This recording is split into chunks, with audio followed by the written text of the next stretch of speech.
most of it, what we are seeing, it shouldn't be a surprise to you. You all know this, but we're just setting the stage to really get into the real meat of our presentation.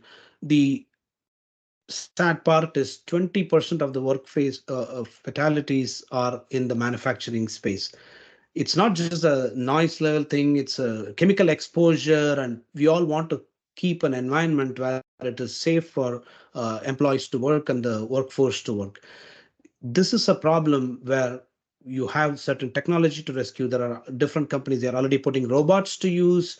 There are techniques where you can detect whether the employees are wearing the safety vest. You can do the indoor geofencing. You can work on a better forecasting plan to reduce your fatigue and stress. There are several technological solutions which can get you a more safer workplace environment. A lot of investment has gone in, a lot of technology is there today, which was not possible a while back. You can go to the next one.